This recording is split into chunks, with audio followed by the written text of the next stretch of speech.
또 나아가는 귀한 시간 되기를 다시 한번 축복합니다. 주님 말씀 같이 보도록 하겠습니다. 출애굽기 20장 13절에서 15절 말씀입니다. 출애굽기 20장 13절부터 15절 말씀입니다. 짧은 구절이라서 우리 같이 함께 합독하면서 읽도록 하겠습니다. 같이 읽겠습니다. 시작. 살인하지 말라, 간음하지 말라, 도둑질하지 말라. 아멘. 굉장히 짧은 말씀이죠. 너무 짧은 말씀인데 한편으로는 저 말씀이 10계명 안에서 우리에게 주어지고 있다는 것이 참 중요한 내용인 것 같습니다. 그런데 자칫 저 내용들을 살펴보게 되면 굉장히 자극적인 용어라고 해야 되나요? 굉장히 과격한 그런 용어로서 묘사되어 있습니다. 살인하지 말라, 간음하지 말라, 도둑질하지 말라. 어떻게 보면 강력 범죄와 같이 느껴지고 형사 사건과 연관되어 있는 그런 항목들로 보입니다. 하지만 그것이 한편으로는 우리와 관계가 없느냐 했을 때 그렇지 않다는 것이 저 계명의 중요한 부분이라고 할 수 있겠습니다. 우리가 계속해서 이 10계명을 살펴보고 있지만 이것은 구체적인 법이라기보다는 오히려 더 우리의 모든 의식을 총괄하는 헌법과 같이 의식에 대한 그런 부분들을 다루고 있다라고 볼 수 있습니다. 그렇기 때문에 오늘 제목과 같이 이 너무 구체적인 항목이지만 또 한편으로는 우리의 전반적인 부분들, 신앙 전반적인 부분을 우리가 같이 걸쳐서 이 계명을 봐야 됨을 다시 한번 떠올리게 합니다. 사실 살인하지 말라, 간음하지 말라, 그리고 도둑질하지 말라 저 계명은 현대에 있어서 가장 직접적으로 우리에게 도전을 지금 던지고 있는 계명이기도 해요. 뉴스를 살펴보더라도 저와 관련된 사건들이 얼마나 많이 지금 나타나고 있습니까? 그리고 또 동시에 그러한 것들이 현대의 어떤 지성적인 부분들, 기술의 발전과 또 문명의 발전과 역행하는 듯한 모습들을 우리에게 보여주고 있습니다. 그 가운데서 우리가 정말 저 말씀을 다시 한번 고찰하고 우리는 무엇을 추구해서 살아가야 되는지, 어떤 방향으로 살아가야 되는지 말씀 비춰서 다시 은혜를 누리기 소원합니다. 우리 교리문답 한번 같이 전체 질문과 답변을 내용을 보도록 하겠습니다. 제가 질문하겠습니다. 여러분도 답해 주십시오. 하나님은 6째 계명, 7째 계명, 8째 계명에서 무엇을 명하십니까?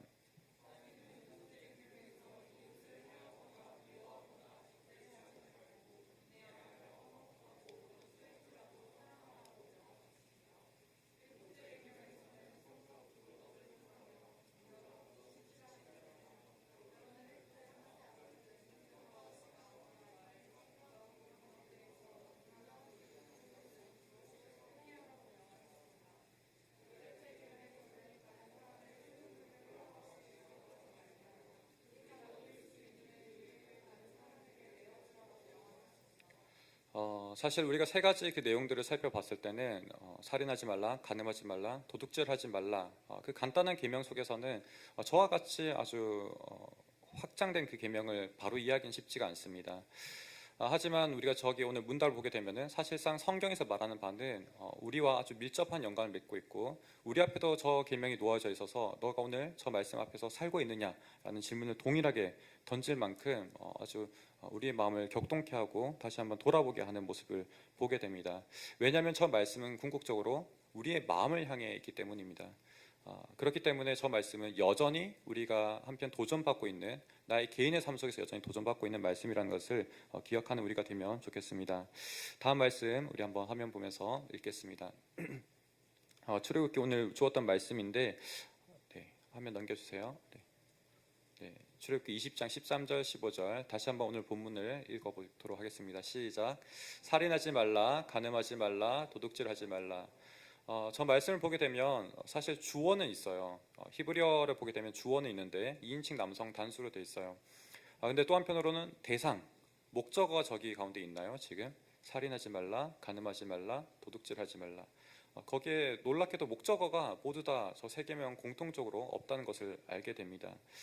그렇기 때문에 한편으로는 그 대상이 누구인지 어떤 상황 가운데 저 말씀이 주어졌는지 오히려 더욱더 광범위하게 우리에게 던져주는 질문이라고 할 수 있습니다.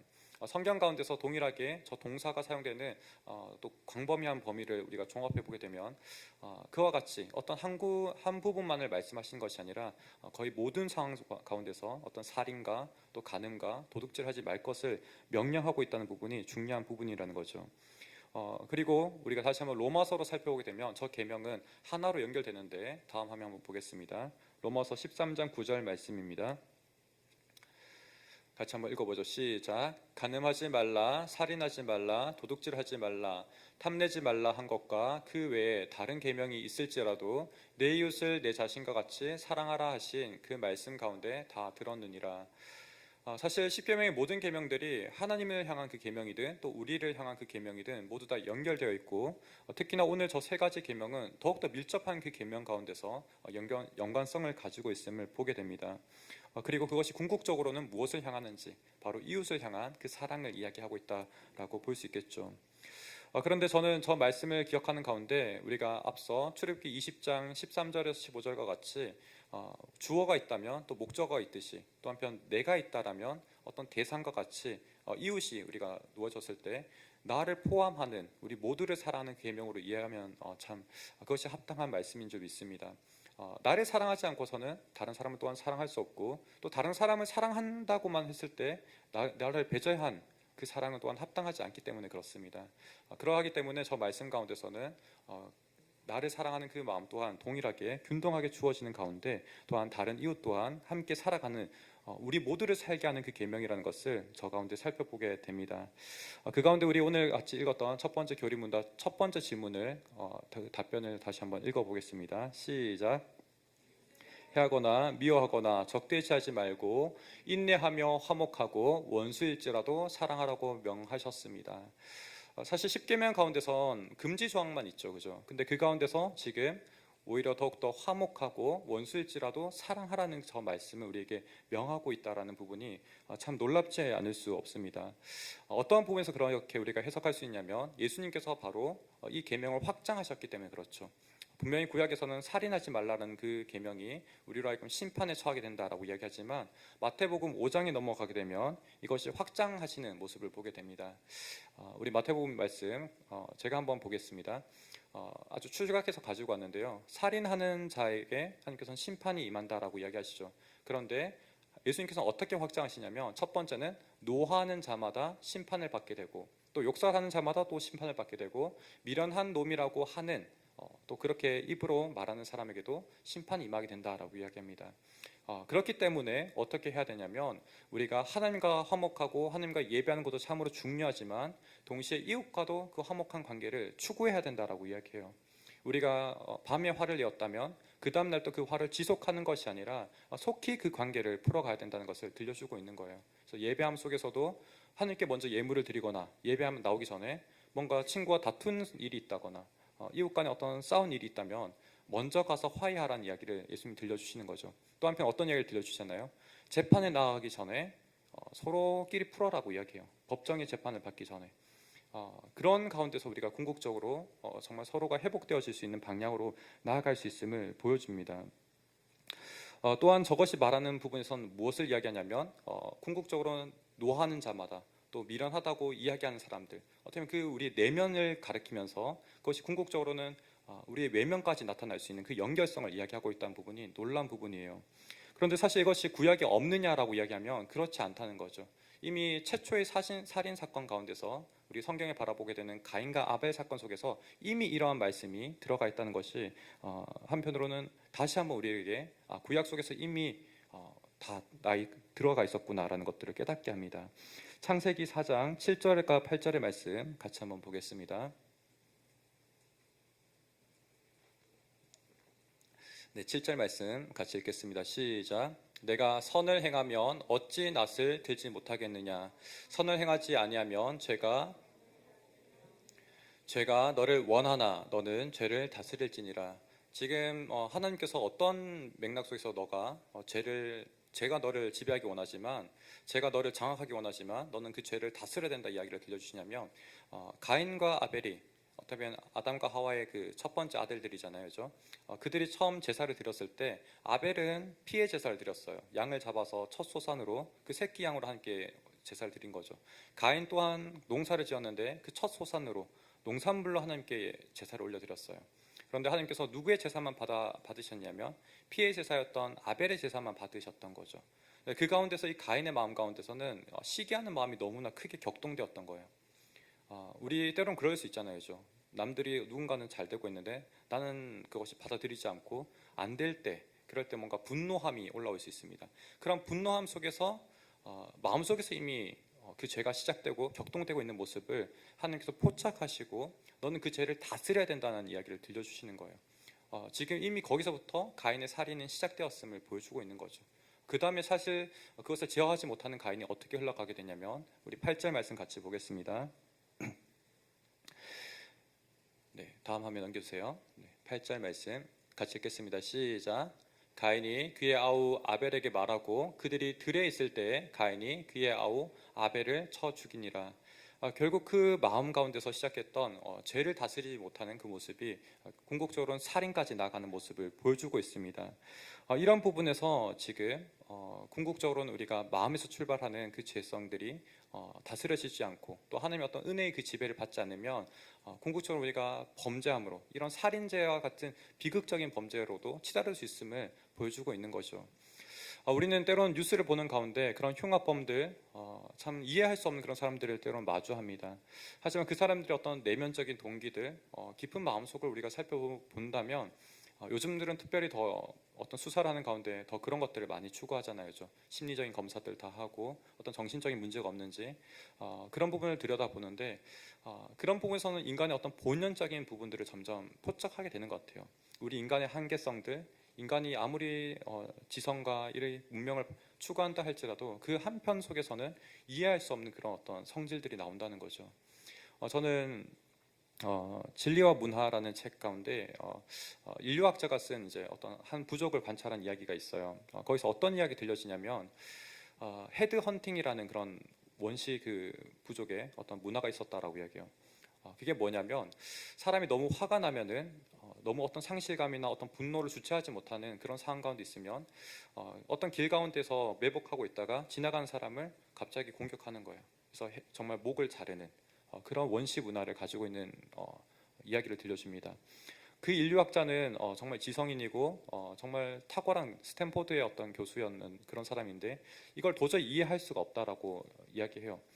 그런 시간들이 무려 17년 동안 계속 지속되는데 드디어 이해되는 순간이 있었는데 그게 뭐냐면 아내 또한 같은 인류학자였거든요. 그런 오지를 계속 탐방하고 함께 다니는 가운데 아내가 낙상사를 당하게 된 거예요. 절벽 가운데 실수로 떨어지고 급류에 휩쓸려서 죽게 되는 그런 아픔을 겪게 됩니다.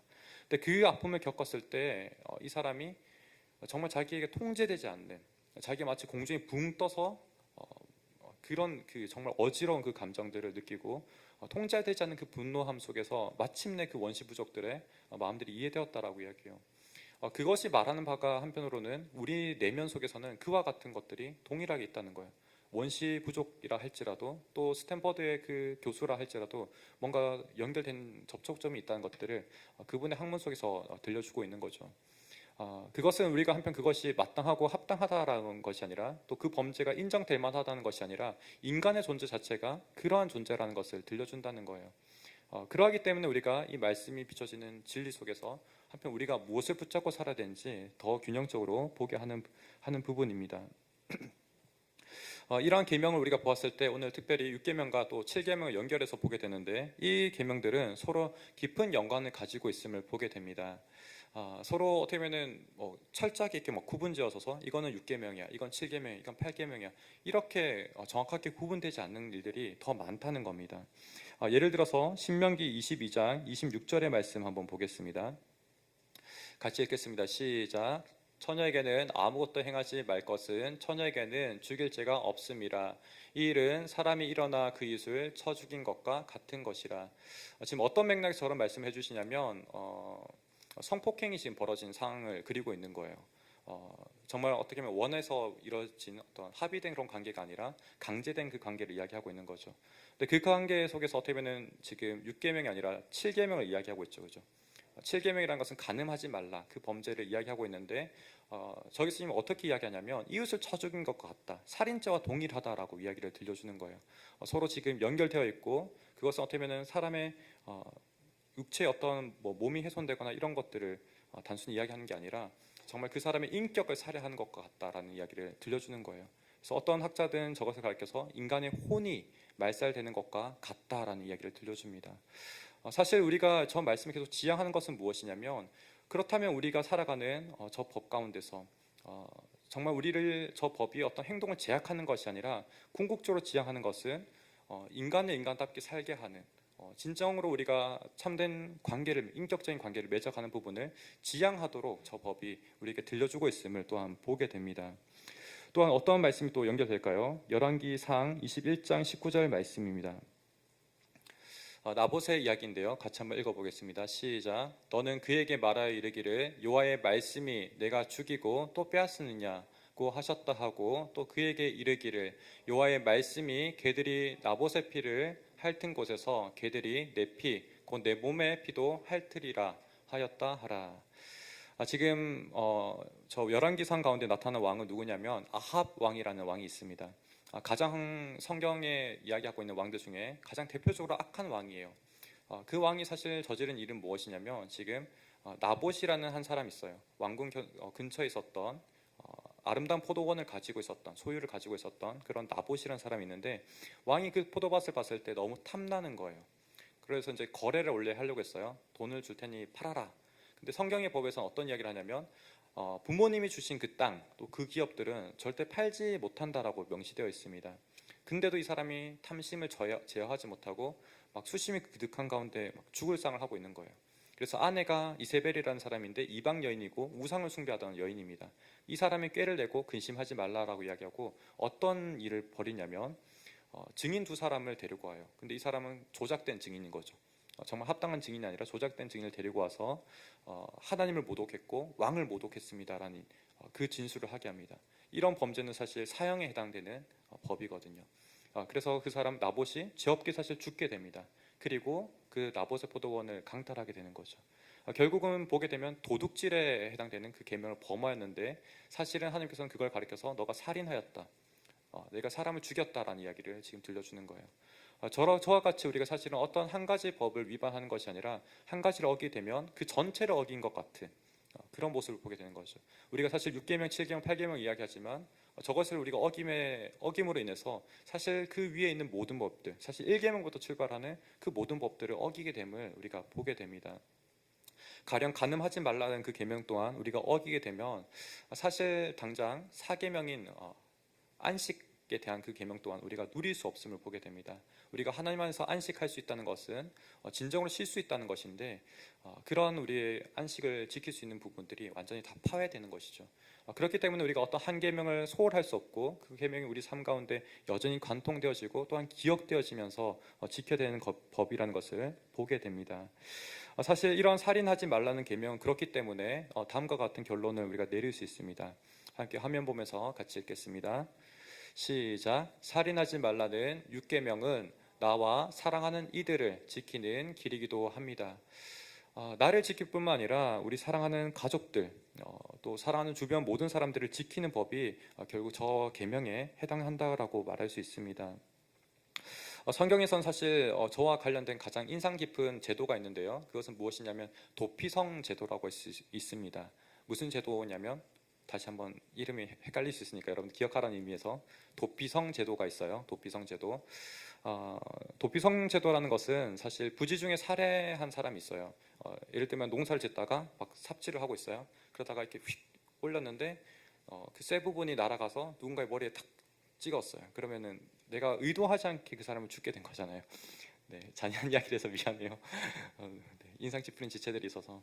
근데 그런 일들이 이제 벌어질 수 있다는 거죠. 우리가 고의로 살해한 것이 아니라 내가 실수로 누군가를 죽이게 했다는 그런 일들이 있을 수 있죠, 그죠? 하지만 그 실수라 하더라도 그 사람이 용납되어질 수 있을까요? 특히 유가족이나 그 사람을 사랑했던, 죽은 사람을 사랑했던 사람들이 쉽게 받아들여질 수 없을 거예요, 그죠? 아까 제가 말했던 그 인류학자와 같이 어떤 사고에 죽은 그 속에서도 분노함이 막 치솟았다라고 이야기하잖아요.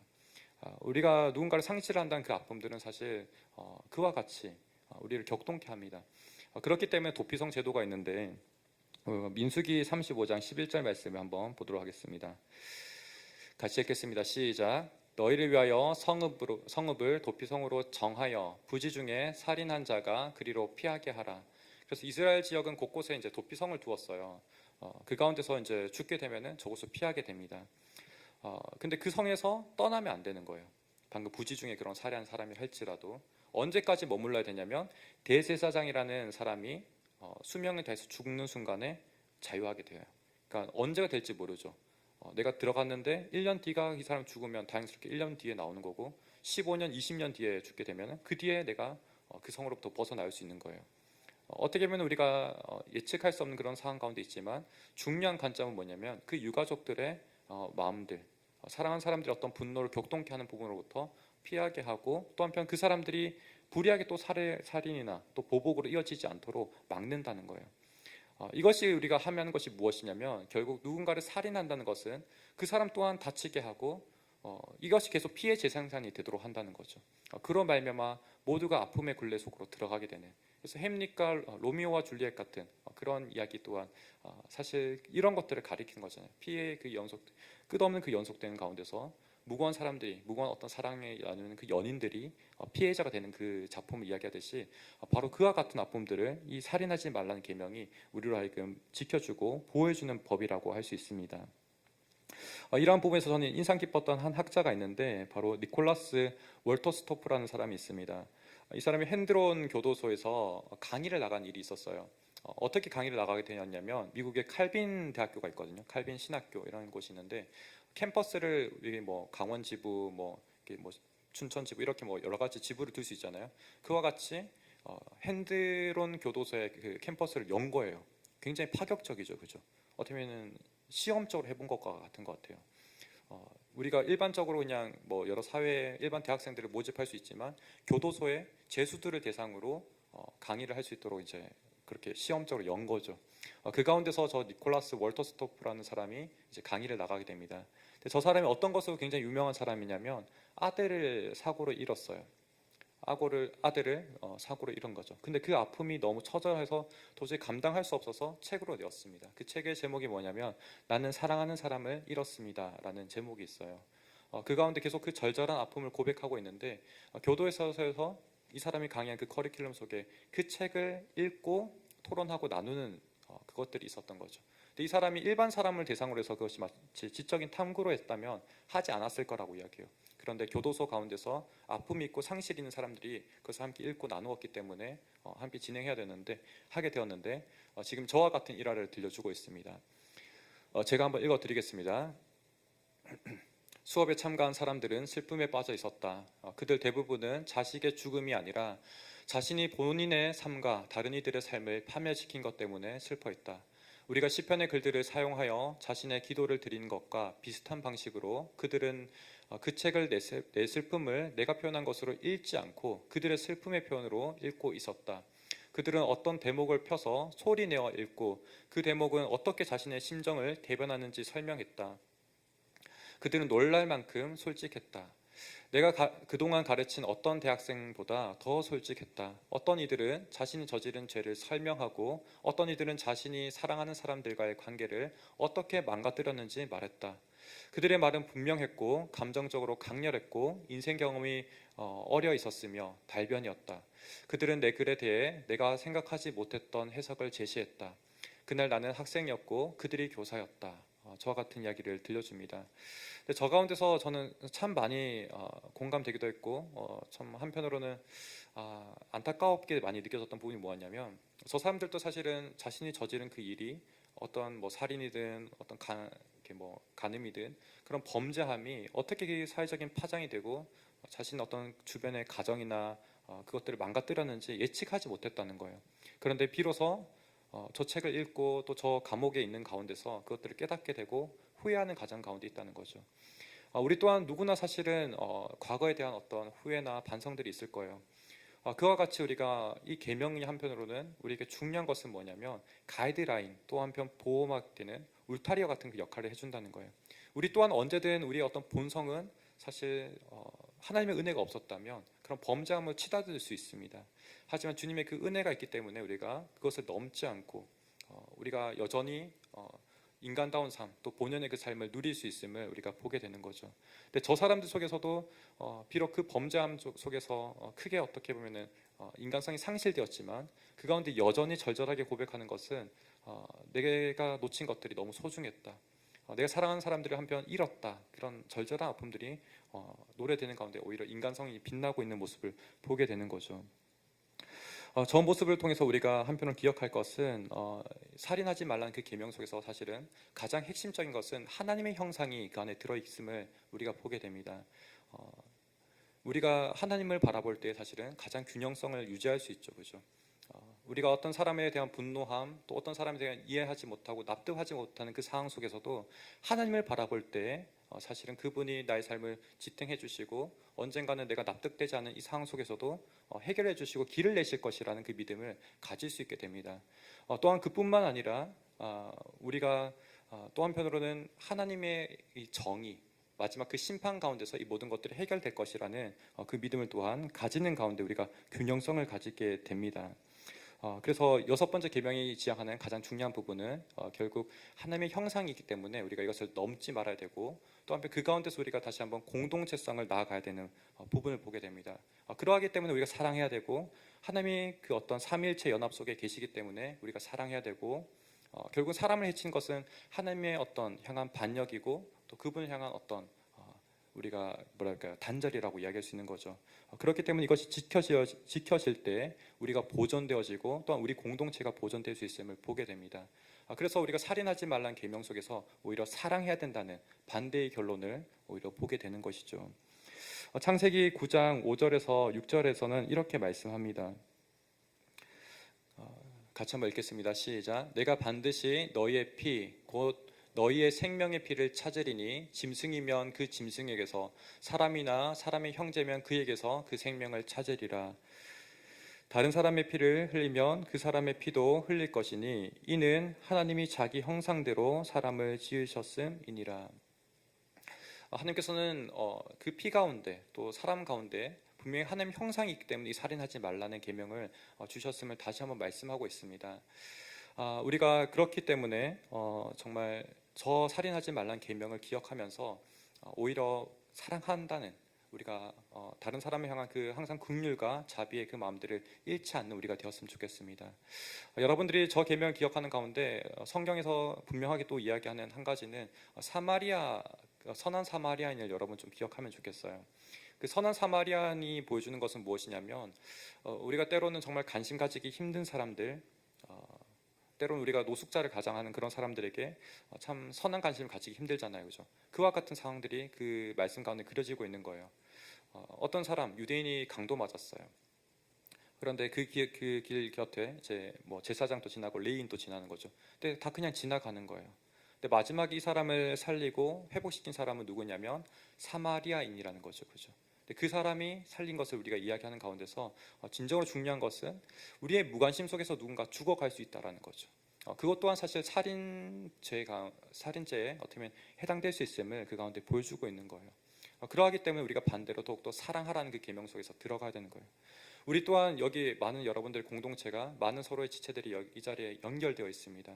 그런데 어떤 누군가는 관심이 필요한 친구가 있음에도 불구하고, 연약한 그 지체가 있음에도 불구하고 그런 사랑이 충분히 공급받지 못하고 돌봄이 받지 못한다면 우리는 사실 이 6계명, 이 6계명에 대한 위반이 우리가 있음을 보게 되는 거예요. 그렇기 때문에 우리가 이 살인하지 말라는 계명이 너무나 심플하고 강렬하게 우리가 주어지고 있지만 더욱더 확장시켜서 사랑하는 그 계명까지 우리가 기억하면서 지켜질 수 있는 우리가 되었으면 좋겠습니다. 이것이 문자적으로 어디까지 이렇게 다 재단하기는 참 어려울 것 같아요. 제가 한 일주일 동안 그것을 계속 고민했는데 너무 힘들더라고요. 머리가 거의 뭐 이렇게 메말라 갔습니다, 정말. 우리가 사실 그렇기 때문에 더욱더 도덕이 더 중요한 거죠. 어떤 제도의 법보다도 도덕적인 의식이 훨씬 더 중요한 거잖아요. 그와 같이 우리가 이것을 보았을 때 인간적인 방법으로 이렇게 저렇게 다 해야 된다는 것이 아니라 하나님께서 우리에게 가르쳐주신 이 계명이, 이 말씀이 지향하는 바, 정말 사람을 사랑하라는 것, 하나님의 형상이 있는 그 사람을 사랑하는 그 계명을 향해 나아가는 우리가 되기를 간절히 소원합니다. 그러할 때 사실 성경에서 말하는 그 모든 것들이 여러분들이 균형적으로 이해되어질 수 있을 거예요. 사실 성경 가운데서 뭐 헤렘이라는 그런 법도 있죠. 가나안인들을 진멸하라, 그런 법들도 이렇게 하나님께서 말씀하셨죠. 법이라기보다는 하나님 명령이 있었죠.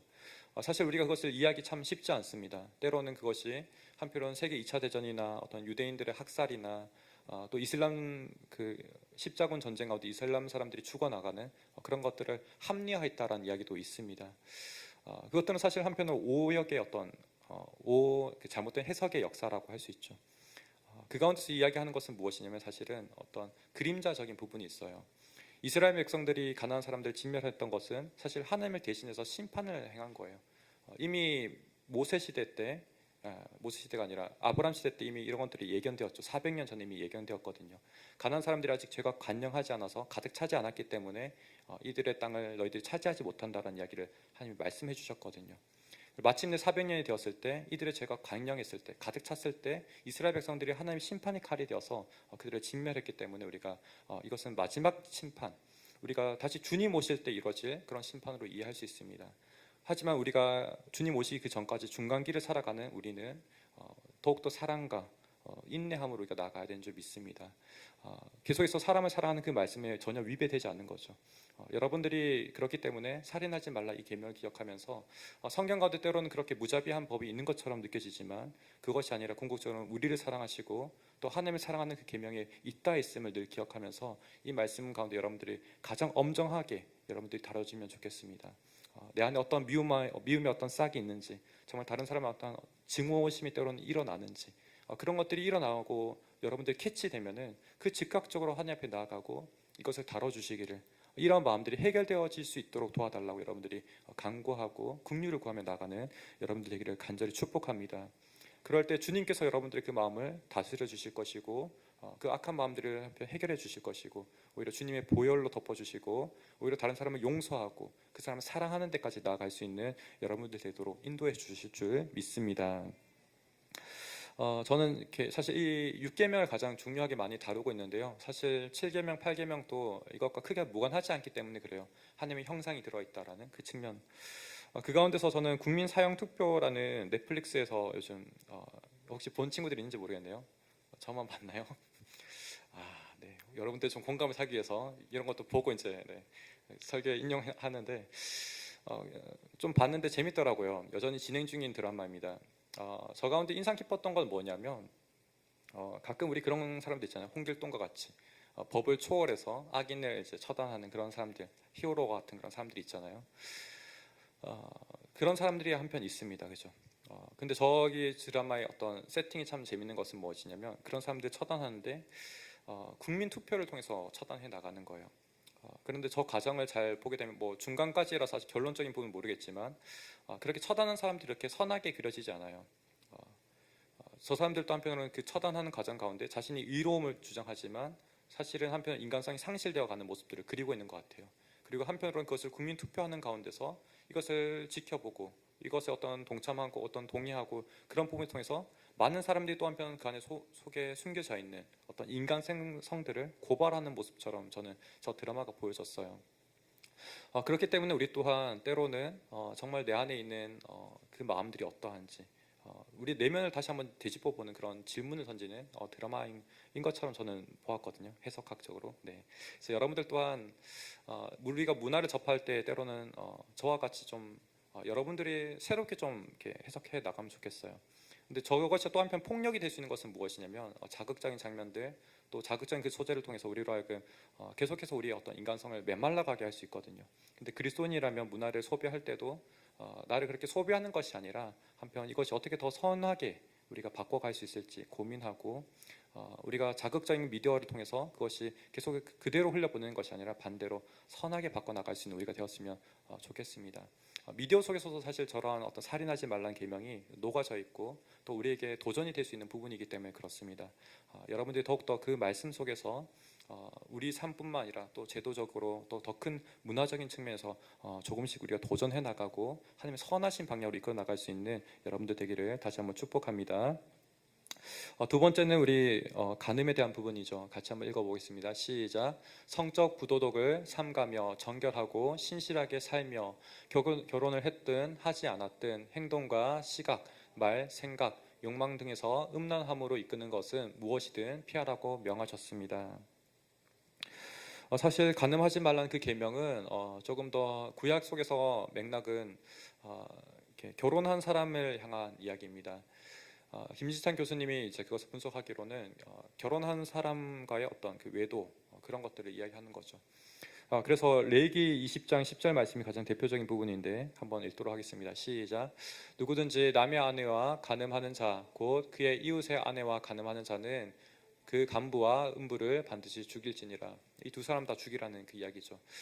왜 그러냐면 그러니까 이거는 강제된 간음이 아니에요. 서로 합의된 그 간음을 이야기하는데 왜 그러냐면 이 두 사람의 어떤 사랑, 불륜이 로맨스처럼 요즘은 많이 그려지는데 그것이 인정될 수 없는 이유가 무엇이냐면 이 두 사람이 함께하고 있는 그 가정이 함께 파괴력을 경험하기 때문에 그래요.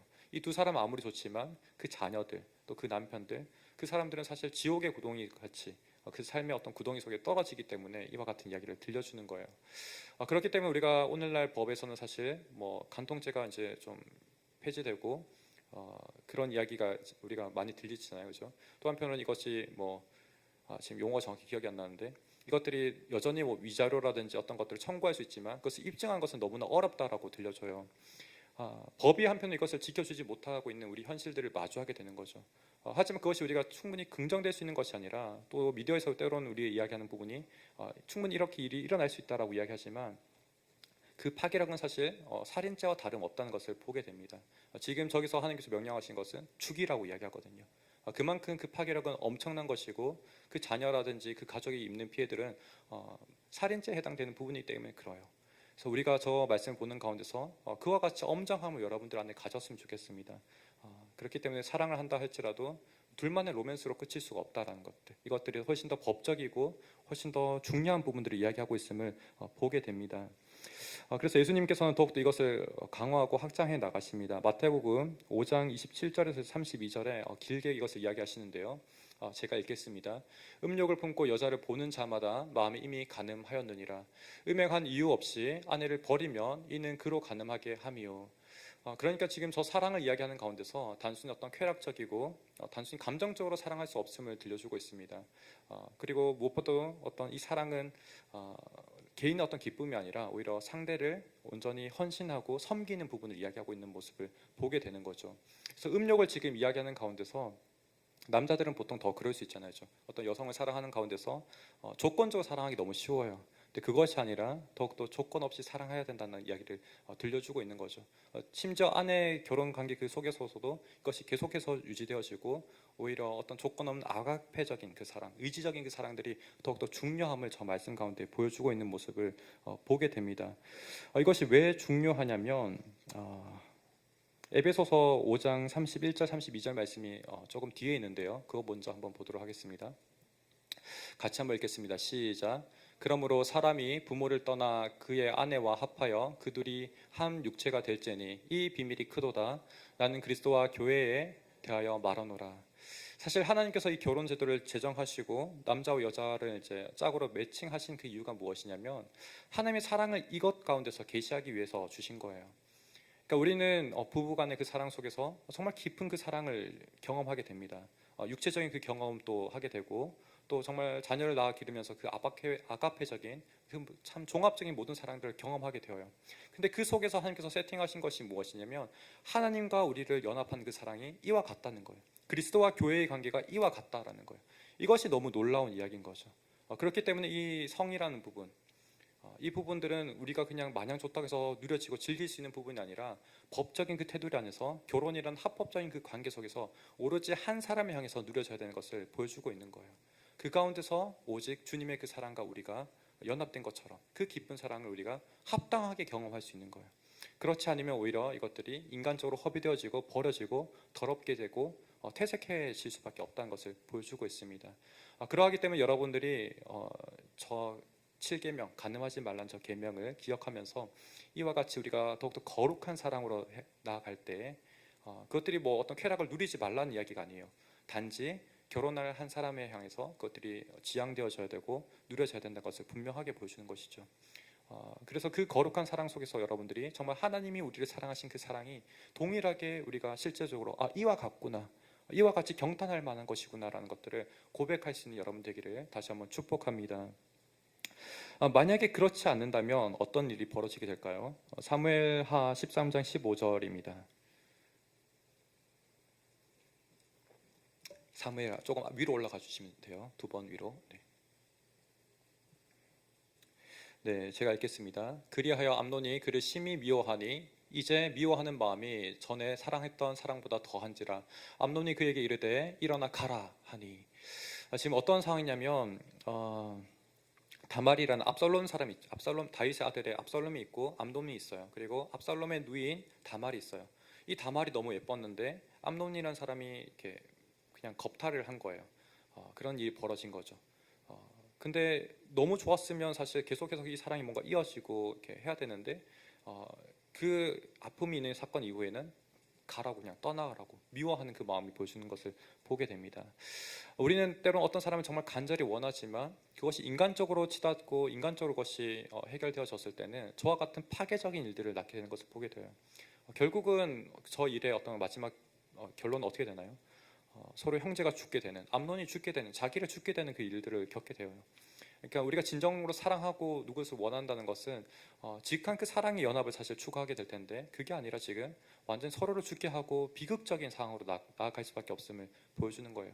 우리가 하나님께서 말씀하신 어떤 법의 제정, 결혼이라는 그 제도 속에서 이 사랑이 누려지지 않으면 이와 같이 파괴적일 수 있음을 다시 한번 보여주는 것이죠.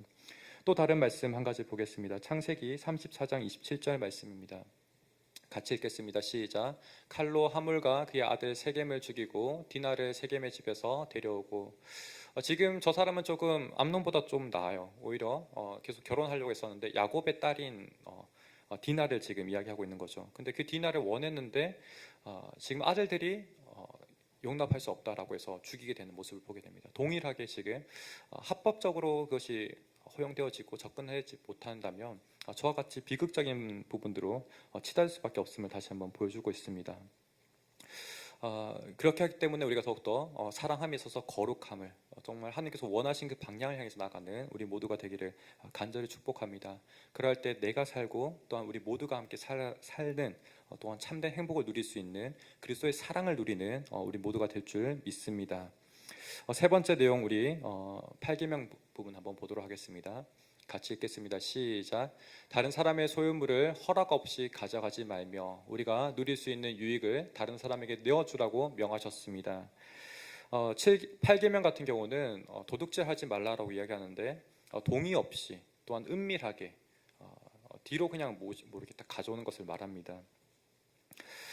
사실 저 법들은 굉장히 개인적으로 느껴지기 쉬운데 사실 훨씬 더 사회적인 부분들, 훨씬 더 우리 모두에게 지금 지향하고 있는 말씀이에요.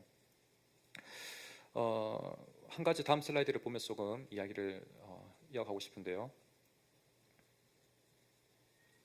네, 다음 화면. 네. 지금 저 화면을 보게 되면 홀리데이라는 영화에서도 반영된 이야기인데 혹시 여러분들 알지 모르겠습니다.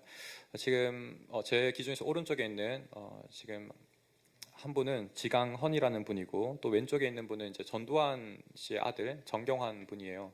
근데 그 홀리데이에서 그리고 있는 부분이 뭐냐면 이제 범죄자들이 뭐 한 번 범죄하고 또 동일한 범죄 또 저지르고 또 저지르고 이러면은 그 당시에는 이것을 제어하기 위해서 더 이제 강한 제재를 주었다라고 이야기해요. 그래서 지금 지강헌이라는 사람이 560만 원 정도 훔쳤어요. 그래서 처음에 징역 7년이 구형되었는데 이 사람이 동일한 범죄를 더 거듭해서 저질렀던 거죠. 그래서 추가적으로 10년을 더 살아야 되는, 17년을 무려 살아야 되는 그런 형이 지금 내려진 거예요.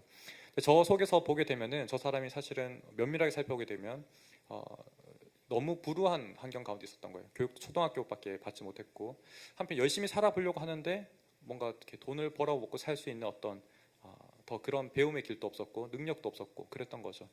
그 가운데서 다시 한번 마음을 고쳐먹고 시인의 길로 좀 나아가려고 책도 많이 읽고 감옥에서 그런 시간을 보냈다라고 이야기해요. 근데 지금 또 저와 같은 구형을 받은 거죠. 근데 한편 전두환 씨의 아들, 그 동생인 그 정경환 씨는 어떤 일을 저질렀냐면 이제 새마을금고나 이런 쪽에서 이제 일했던 것 같아요. 근데 횡령을 했는데 거의 100억대 가까운 지금 76억 원을 지금 횡령한 모습을 보여줍니다. 근데 주변 사람들이 많은 증언이 있었다라고 이야기해요. 이것을 좀 추정해보면 거의 600억에 달하는 금액을 횡령했다라고 이야기합니다. 근데 추징금이 얼마 받았냐면 22억밖에 안 받은 거죠. 그리고 지금 징역은 몇 년 구형받았냐면 7년인데 그마저도 가석방으로 나와서 3년이 채 되지 않은 시간 가운데 풀려났다라고 이야기해요. 이런 것들을 보는 가운데서 지금 저 지강헌이라는 사람이 어떤 외침을 던졌냐면 돈이 있는 사람은 무죄고 돈이 없는 사람은 유죄다. 그런 이야기를 들려주는 거예요.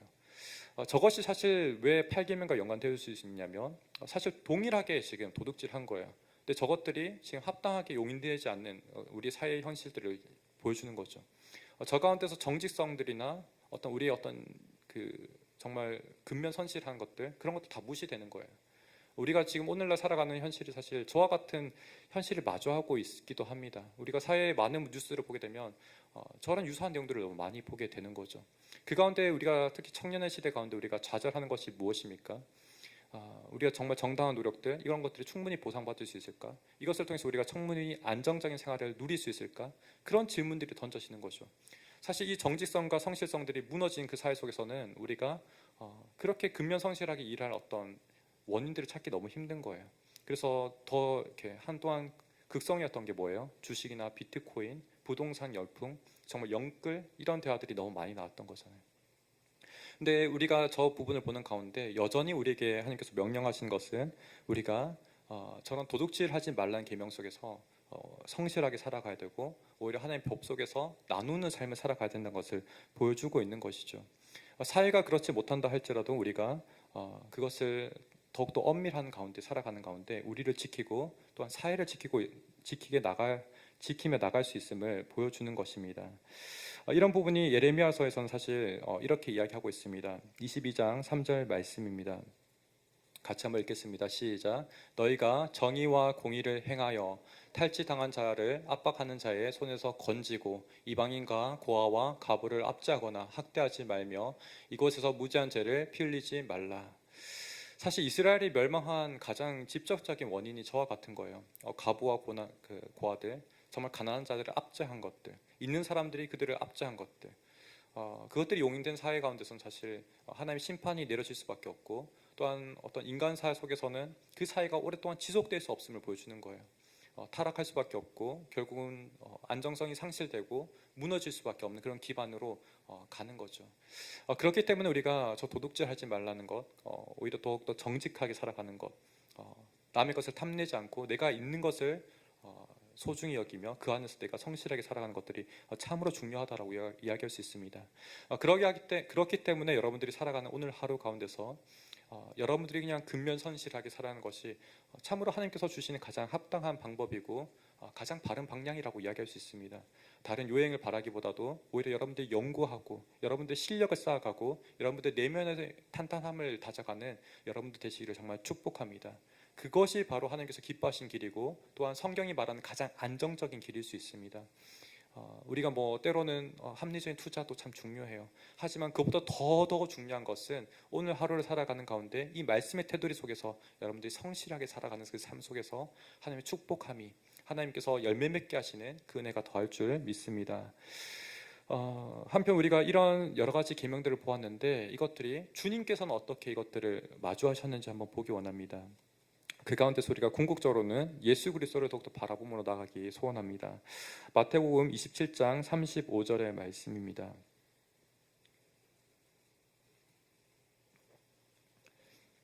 같이 읽겠습니다. 시작. 그들이 예수를 십자가에 못 박은 후에 그 옷을 제비 뽑아 나누고, 사실 예수님께서 십자가에 달리신 가운데서는 지금 오늘 그 계명이 사실 거의 다 밀접하게 연관되어져 있습니다. 우리가 사실 죽어야 됨에 불구하고 그분이 지금 십자가 형벌 가운데서 죽게 되는 모습을 보게 됩니다. 생명을 잃어가는 모습을 보게 되는 거죠. 또 한편으로는 뭡니까? 그분이 지금 벌거벗으신 상태예요. 완전 성적인 그런 수치심 가운데서 있는 모습을 보게 됩니다.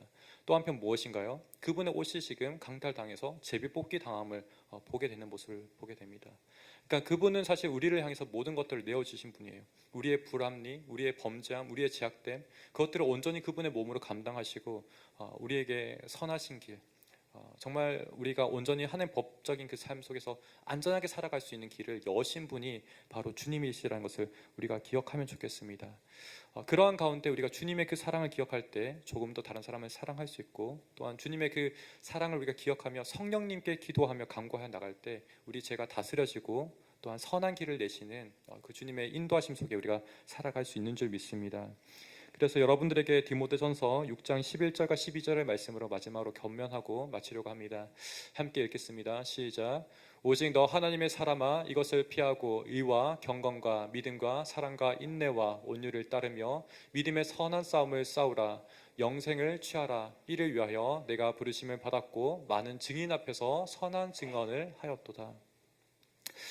사실 우리가 살아가는 이 땅의 삶은 증언자의 삶, 증인의 삶과 같습니다. 그것은 무엇이냐면 주님의 이 말씀이 우리에게 주어졌고 이 말씀대로 살아갈 때 바로 주님께서 원하시는 선한 영향력들 또한 선한 삶을 살아갈 수 있음을 보여주는 겁니다. 그 결과는 사실 우리가 장담할 수 없죠. 하지만 주님께서 분명히 그것을 간섭하시고 인도하시고 보호하시고 가장 선하신 길, 가장 그분께서 원하시고 우리에게 좋으신 길로 또한 인도하실 것이라는 겁니다. 그 가운데서 마지막에 우리가 저 하늘나라, 주님의 그 하늘나라에 우리가 가게 되면 너가 참으로 나의 이 말씀을 향한 증언된 삶을 살았다라고 칭찬하실 줄 믿습니다. 그렇기 때문에 우리가 오늘 살아가는 그 가운데 하나님께 기억되는 삶, 그분이 나를 기억하신 삶으로 나아가는 우리 모두가 되기 소원합니다. 그 가운데 주님을 닮으시고 또한 성령님께 이것을 살아나갈 수 있도록 인도해 주시고 그 권능을 우리에게 부어주시기를 간구하는 우리 모두가 되기를 소원합니다. 이 시간 함께 기도함으로 다시 한번 나아갑니다. 하나님, 우리가 오늘 주신 그 말씀들, 살인하지 말라, 간음하지 말라, 도둑질하지 말라, 그 말씀 속에서 우리 안에 사실 깊은 그 내면의 죄성들을 보게 됩니다. 사실 이러한 죄성들은 매일의 삶 가운데 마주하게 됩니다. 하나님, 이 시간 가운데 우리가 간구하오니 우리 안에 있는 죄성들 다시 한번 성령님의 간구 속에서 다스려지도록 정말 예수 그리스도께서 그 모든 것을 희생하시고 섬기신 그 모습 속에서 아버지, 이것들이 온전히 다시 한번 주님을 닮아감으로 성령의 부으심, 성령의 다스리심이 이 시간 있도록 간구합니다. 이렇게 기도하며 나가기 원합니다. 함께